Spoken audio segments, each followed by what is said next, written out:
again, I will say you have 3 minutes to present your testimony. The committee would request your name. If you are representing an organization, we would request consideration of you sharing that information with us. And you have, again, 3 minutes to give your testimony before the committee.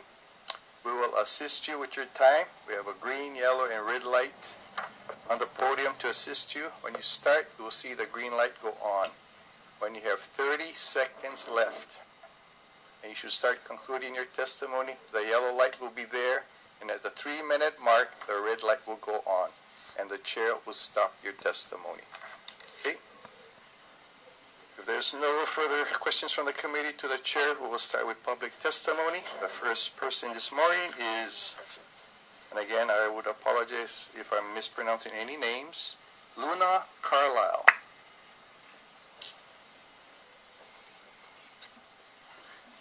And Ms. Carlisle will be followed by Tanya P.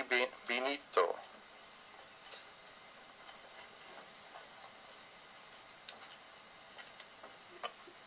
Good morning. Good morning. My name is Luna Carlisle. I am a local teacher, mother, and also a committee member on naming streets and parks. Anyway, I just want to emphasize that it's absolutely critical that we mandate GMO labeling on a county level so that we can support the state level legislation. Last session it was tabled, but it is up for review again. And there's other states doing this so that we can take it to a federal level and join the rest of the world that already labels GMOs. And the reason the rest of the world labels GMOs is because they can be dangerous. They definitely have some toxic, sorry, I'm a little nervous.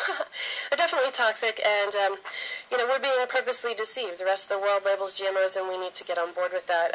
So I ask that you support this, because food sovereignty supports freedom in Hawaii for all people, particularly the children. It also supports our local farmers, which is crucial. And I just ask you to really strongly consider supporting mandating GMO labeling. It's an absolutely crucial issue. And if you don't know about it, I urge you to educate and empower yourself, because it's no exaggeration to say it's a matter of life and death for every one of us. So I guess I don't have a whole 3 minutes of things to say other than it's just super important, and I really, really want you to label GMOs for Hawaii. Thank you very much. Is there any questions for the testify? This is a public meeting. Please hold your applause. You can do that later. Tanya P. Benito, followed by Brian Lehman.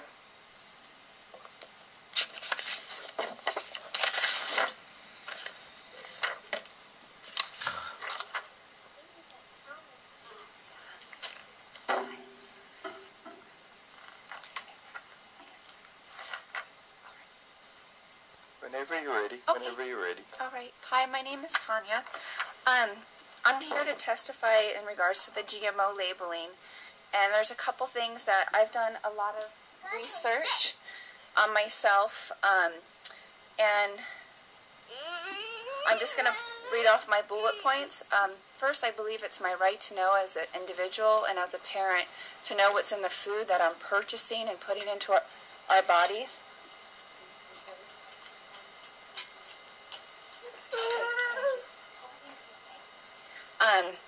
Second is the research I've done there's no confirmation, but GMOs are made resistant for pesticides, and then once we consume those, the pesticides and the ingredients that we are consuming can still remain within our DNA. And I'm here more on a personal level to recently my very intrigued 4-year-old, back in January, he was not talking. And one thing that I did as a mother is I did extreme due diligence, and one of the things that I did was take out GMO food and switch over to 100% organic diet. And with days, he started talking and saying his alphabet and potty training himself. So I personally have had a very strong impact with this, and the more we look into it, Europe has been doing this. Now they are labeling their food so people know when they go that they are purchasing these things. I personally, because of our circumstances here, things are not labeled, and I've called companies, and in calling companies, say for the snacks for my children, they don't have to tell us if there's the food, the corn, the rice is GMO, genetically modified, and therefore they can, just say, well, we can't tell you because they're not required by law to tell us, and therefore I have to be very picky about the foods that I buy, and just with my son, with the extreme difference that I have seen in him, there may be other factors, but that the more that I looked into it and the more that I reached out to other moms online to see that having cutting out the genetically modified food and the allergenic level that our bodies are not capable of handling, I would like to make my life a little bit easier, but I'd also like it for other people to be able, if we go to the store, whether it be Safeway, Costco, whatever, that we can look and see on the box that if it's GMO or not. And anyways, thank you very much. We thank you for your testimony this morning. Is there any questions for the lady regarding her testimony? Thank you very much for being here. We appreciate your presence.